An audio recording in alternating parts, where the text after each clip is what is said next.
Halo guys. Nah, kalian yang gagal bayar pinjaman online di tahun 2022 ini wajib berlega hati ya teman-teman ya, karena saya akan berikan kabar baik buat kalian semuanya ya. Yang gagal bayar pinjaman online tahun 2022 baik legal maupun ilegal, kalian silakan cek video ini sampai selesai, jangan ada yang ke-skip ya. Semoga bisa bermanfaat. Check it out.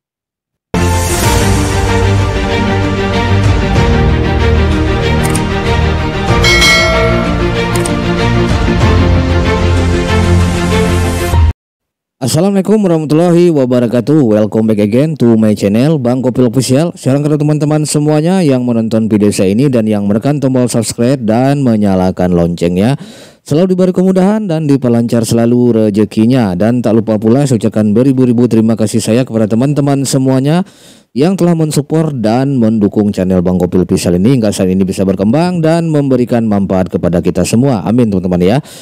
Dan saya harapkan kepada teman-teman semuanya dilancarkan selalu ya urusannya gitu ya, dan dijauhkan dari segala macam mara bahaya dan rintangan-rintangan yang bisa berakibat fatal ya. Amin ya.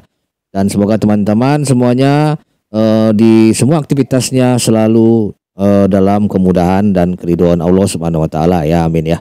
Oke. Seperti di intro saya tadi ya. Nah, ini angin segar ya saya katakan tadi buat teman-teman semuanya yang gagal bayar pinjaman online di tahun 2022 ya. Ya, dan bukan tak terkecuali saya yang gagal bayar juga ya di pinjaman online ya. Nah, itu wajib berlega ya sekarang gitu ya. Karena apa? Seperti yang pernah saya jelaskan di video saya sebelumnya gitu ya. Teman-teman bisa cek lagi ya di video gagal bayar saya sebelumnya. Pinjaman online ya gitu ya. Apabila kita mengalami kegagalan pembayaran di sini gitu ya. Itu bukan termasuk hal kriminal teman-teman ya, jangan salah. Tidak kriminal. Ya. Karena di pinjaman online itu adalah hukumnya perdata, ya, hukumnya bukan pidana gitu ya. Jadi jangan salah sangka, yaitu kalian yang selama ini gagal bayar pinjaman online gitu ya, itu berpikir bahwa saya akan masuk penjara Pak gitu ya, saya akan dijebloskan ke dalam penjara dan nanti saya akan disita semua harta benda saya di rumah gitu ya. Nah, itu tidak akan mungkin terjadi teman-teman, karena dalam perdata gitu itu sudah dijelaskan peraturannya. Utang piutang itu termasuk ke dalam hukum perdata. Segala hal-hal yang menyangkut di dalam halnya itu adalah hukum perdata, kecuali kalian memiliki perjanjian secara tertulis ya, yang disaksikan oleh pihak tertentu dan ditandatangan kalian dan itu dibubuhi oleh materai. Nah, itu bisa kalian disangkut pautkan ke dalam pidana ya. Nah, kalau di pinjaman online ini kan kita kita kan mengajukannya secara online gitu. Tidak ada saksi. Yang kita setorkan hanya data-data kita aja kan gitu. Nah, jadi kalau data-data kita di store berarti data-data kita kan itu sebagai jaminannya. Ya kan, jaminannya. Nah, itu. Jadi di pinjaman online ini kita tidak perlu khawatir apabila kita mengalami kegagalan bayar. Baik udah sangat berat sekali ataupun ringan gitu ya. Jadi kalian jangan takutkan teman-teman ya, dan semoga pencerahan saya kali ini di video kali ini ya, saya berharap ya kepada teman-teman semuanya yang mengalami kegagalan bayar di pinjaman online baik legal maupun ilegal bisa sedikit lega dan tidak khawatir lagi gitu ya setelah menonton video ini. Semoga aja, amin ya. Oke. Ini ya teman ya, ini pinjaman online saya di Ada Kami ya teman. Ini belum saya bayar pun teman, spesial pun belum ada saya bayar. Oke. Nah, ini teman-teman bisa cek pinjaman saya ada 1.800.000 ya. Dengan periode pinjaman dalam 14 hari. Ini sebenarnya saya pembayarannya itu sudah telat 474 hari. Bayangkan teman-teman ya. Dan tanggal pembayarannya itu adalah tanggal 3 bulan 2 2021. Udah setahun lebih. Ya. Udah luar biasa ini ya. Jadi ini tidak ada saya bayar teman-teman ya. Tidak ada. Ini bisa teman cek. Di aplikasi Ada Kami saya ini. Saya belum ada membayar sepeser pun. Ya tagihannya gitu. Ya.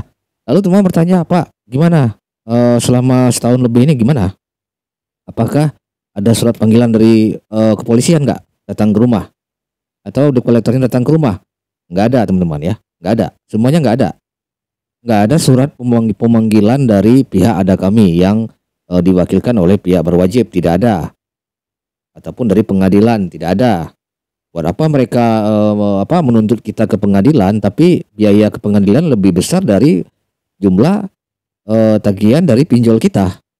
Itu kan bisa merugikan mereka gitu kan. Nah gitu. Ya, mungkin kalian ya yang berada di kota-kota besar ya seperti Jakarta, Bandung ya itu was-was sekarang, atau Medan ya atau Surabaya itu mungkin sekarang merasa sedikit galau gitu ya. Waduh, ini bakal datang ini ke rumah nih ya, bakal datang ke rumah saya nih. Gimana nih apalagi sampai dia datang ke kantor kita lagi kerja, waduh, debt collectornya datang ya. Nah, akibatnya apa? Bisa jadi hal-hal yang tidak kita inginkan kalian diberhentikan di pekerjaan kalian gitu ya. Nah, tapi semuanya itu hanya perasaan kalian saja gitu ya. Semuanya itu tidak ada, teman-teman, tidak ada. Banyak sekali teman-teman ya, sahabat-sahabat Bang Kopil Official ataupun subscribe channel Bang Kopil Official.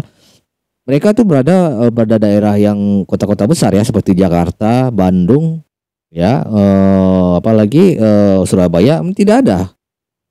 Mereka hanya berharap-harap cemas saja gitu. Wah, besok datang nggak ada datang. Besok lagi 3 hari kemudian nggak datang lagi gitu. Ya. Nah, jadi itu semuanya hanya lamunan kalian aja karena perasaan takut kalian tadi yang udah diteror oleh debt collector itu gitu ya. Mereka memberikan teror yang mungkin tidak main-main gitu ya. Dan bisa berakibat fatal pada kondisi psikis kalian gitu. Itu yang menyebabkan kalian terpikiran terus. Waduh, utang saya nih gimana nih? Ya. Nah gitu, jadi itulah ya teman-teman ya, pengalaman saya ini ya saya ceritakan kepada kalian. Ini saya sudah lebih dari 74 hari tidak ada apa-apa ya. Lalu timbul pertanyaan, bagaimana dengan slik OJK kita? Slik kita bagaimana Pak? Apakah di bank kita pinjaman kita pada saat kita melakukan pengajuan pinjaman di bank itu akan mengalami kendala? Nah, simak video ini teman-teman, jangan di skip, oke? Nah, ini saya berikan sebuah peraturan ya. Nah, ini ya peraturannya baru dari OJK. Oke. Nah, ini OJK teman-teman ya. Nah, teman bisa lihat di sini ada poin penting yang harus kita baca. Nah, ini ya, klik OJK. Oke. Apakah data pinjaman saya, ini poin nomor 8. Nanti teman silakan download ya poin ini di link deskripsi video saya ini. Silakan download. Apakah data pinjaman saya tercantum dalam slik? Nah, gini ya, data pinjaman fintech lending saat ini belum tercantum di slik. Nah, gitu ya. Jadi data-data kita itu belum langsung, artinya apabila kita mengajukan pinjaman online di ACC kan, data-data kita itu tidak langsung tersend gitu ya, atau terkirim ke pihak OJK atau tercantum dalam slik daftar hitam gitu. Tidak ada ya. Jadi kita cuman terekam dalam pusat data fintech lending. Jadi kita cuman terdaftar di Pusdapil. Jadi data-data kita itu cuman terdaftar di situ, tidak di slik itu. Yang memuat informasi mengenai pinjaman bermasalah. Nah, gitu. Jadi tidak langsung teman-teman ya, tidak langsung. Jadi teman-teman yang merasa khawatir selama ini, wah nanti saya pinjam di bank malah saya nggak bisa minjam loh Pak gitu. Saya butuh kali dana Pak di bank gitu ya.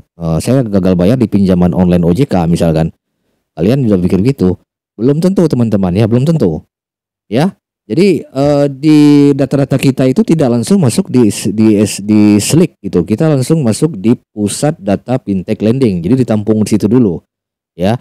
Mungkin bisa jadi ini adalah peraturan dari OJK terbaru ya. Jadi tidak langsung direct gitu. Ya. Nah, ini saya sudah setahun lebih gitu ya. Sudah setahun lebih ya aman, saya nggak ada apa-apa gitu. Cuman teror ada, cuman tidak begitu gitu ya, cuman sekali-sekali saja gitu. Jadi buat teman-teman yang baru gagal bayar ya nggak usah khawatir gitu ya, hadapi saja. Kalaupun kalian ada dana, kalian bayar seadanya. Mungkin kalian bisa nyicil dulu bayar pokoknya gitu.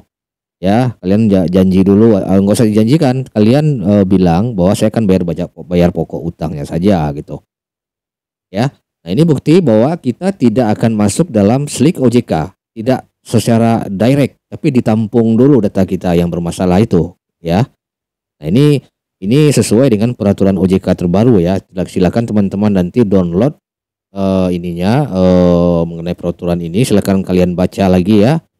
Nah, biar kalian bisa mendapatkan sedikit pencerahan yang bisa menenangkan kalian ya yang gagal bayar pinjaman online khusus di 2022 ini.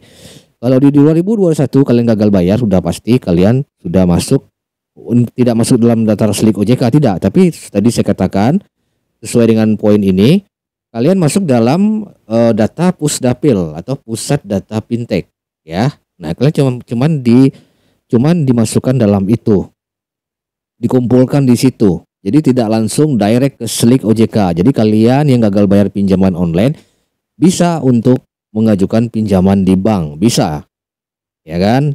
Bisa, karena data kalian tidak langsung ke Slik gitu, ya.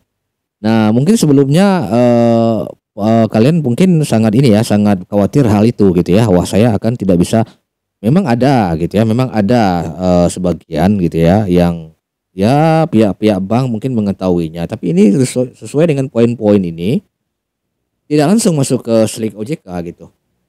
Tidak langsung direct gitu. Jadi ada kesempatan kalian apabila kalian ya yang ingin, wah mungkin kalian tidak mau ngambil risiko nih ya. Wah, saya nggak mau ngambil risiko Pak, saya bayar aja lah. Kalian bisa untuk melakukan perundingan ya dengan pihak aplikasi pinjol yang kalian ajukan pinjaman di sana. Kalian tinggal minta pembayaran bunganya pokok utangnya saja. Itu sudah saya jelaskan di video-video saya sebelumnya. Silakan cek videonya bagaimana caranya kita untuk membayar pokok utang pinjol kita saja. Artinya bunga tidak perlu kita bayar. Nah, sekarang kabar baik juga nih ya buat teman-teman yang gagal bayar pinjaman online di tahun 2022. Ini kabar baik juga ya. Sekarang ya saya lihat dari laporan-laporan teman-teman juga ya di grup itu ya, dari teman-teman sahabat Bangkopil Official itu, mereka menawarkan kemudahan malahan sekarang ya. Para fintech lending ini yang OJK ya, kalau ilegal saya nggak mau ya. Ilegal tuh saya nggak apa gitu. Anggap aja kita bangkrutkan aja. Kalau gagal bayar udah tinggalin aja, nggak usah dibayar ya kalau ilegal. Ini kita berbicara masalah pinjaman online legal yang udah terdaftar di OJK. Nah, itu kan udah dijelaskan. Lewat 90 hari itu tidak boleh ada tagihan lagi. Artinya nasabah yang bersangkutan itu sudah bermasalah, udah masuk di data Pusdapil kan yang tadi, data fintech lending. Tidak langsung masuk ke Slik OJK ya. Nah, di situ. Nah, gitu. Jadi ya ada caranya, ada kemudahan lah gitu ya. Tidak usah mempersulit diri teman-teman yang gagal bayar pinjaman online, tidak usah mempersulit diri. Cukup kalian hubungi pihak aplikator ataupun debt collector yang menghubungi kalian. Kalian katakan kalian tolong berikan saya kemudahan. Mungkin dalam hal bayar pokok utang saja, tapi dengan cara mencicil gitu ya. Nah, seperti itu. Jadi tidak usah kalian risau ya. Kalian masuk Slik OJK daftar hitam, tidak teman-teman. Ini sudah ada peraturan terbarunya di OJK ya di 2022 ini. Kalian tidak akan langsung direct ke Slik. Data Slik kalian masih aman gitu. Ya. Nah, gitu, walaupun ya secara data Pusdapil itu kita sudah masuk data yang busuk gitu ya. Udah busuk data kita. Nah, kalau secara Slik belum teman-teman. Karena data kita masih ditampung ke dalam nasabah yang bermasalah di data Pusdapil tadi gitu ya. Silakan membaca poin-poin di sini, nanti ada saya sertakan di deskripsi video. Lalu yang ketiga, poin yang ketiga, debt collector. Nah, ini masalah debt collector ini yang menjadi momok yang sangat menakutkan bagi para nasabah pinjol gitu ya. Dulu saya juga begitu teman-teman ya. Saya ngaku deh, dulu saya begitu, cemas saya ya. Waduh, saya sering diteror gitu ya. Bahkan hampir saya menjual motor saya gitu dulu ya. Tapi setelah saya mempelajari ada pengalaman gitu ya, tidak ada yang harus kita takutkan dari teror-teror ataupun debt collector pinjol itu gitu. Mereka menagih hal wajar ya, itu tugas mereka. Tapi kalau mereka sudah di luar dari ranah yang ditetapkan oleh OJK, itu mereka akan bermasalah ya. Aplikasi mereka akan dilaporkan.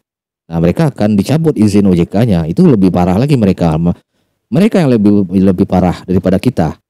Jadi kalian jangan memberatkan diri kalian. Wah, saya akan masuk penjara nih Pak. Wah, tinggal nunggu hari saja. Nggak ada itu.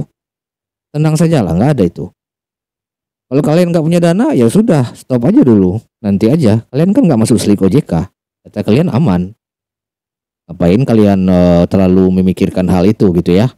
Nggak bisa makan, nggak bisa tidur ya, nggak bisa happy gitu. Ngapain kalian mikirkan itu? Toh data kalian tidak masuk Slik OJK, nggak langsung. Walaupun dari debt collector itu sudah mengatakan bahwa kalian bermasalah di Slik OJK, kalian bermasalah. Nah, itu ya wajar mereka melakukan itu supaya kalian membayar utang gitu. Pada intinya mereka hanya melakukan ini saja sih, menakut-nakuti Anda saja itu gitu. Tidak ada ya. Nah, caranya seperti itu, kalian tinggal lakukan perundingan sama pihak aplikasi bagaimana kalian bisa untuk melakukan pembayaran pokok utangnya saja gitu ya. Nah, gitu. Jadi itu aja teman-teman yang bisa saya sampaikan ya. Semoga bisa bermanfaat buat teman-teman yang gagal bayar pinjaman online di tahun 2022 ini. Semoga lega menonton video ini ya, karena ini kabar baik banget gitu ya bagi kita semua yang selama ini selalu takut, selalu wah gimana lah gitu ya, galau terus gitu ya, mikirkan pinjol gitu ya. Nah, gitu. Selalu ada kemudahan di setiap permasalahan kalian itu gitu. Bukan kalian saja yang gagal bayar. Banyak ya, ada jutaan bahkan puluhan juta mungkin di Indonesia ini ya. Jadi kalian tenang saja, utang tetap utang, tapi kalian jangan terlalu terbelenggu atau tenggelam dalam hal itu gitu ya. Semuanya ada cara-caranya gitu, seperti yang pernah saya jelaskan baru sebelum ini gitu ya. Nah, gitu. Nah, untuk beberapa hal yang bisa kalian pelajari ya di channel saya ini, bisa kalian tonton di playlist ya, di gagal bayar pinjaman online. Nah, di sini banyak sekali ilmu-ilmunya buat kalian yang gagal bayar masih takut juga, silahkan ditonton video itu ya. Semoga bisa bermanfaat buat kalian semua. Sebelum saya tutup, jangan lupa tekan tombol subscribe dan nyalakan loncengnya, dan jangan lupa dukung terus channel Bang Kopil Official ini agar terus berkembang dan memberikan manfaat kepada kita semua. Akhirnya saya ucapkan assalamualaikum warahmatullahi wabarakatuh. Markisan, sukses buat kita semua.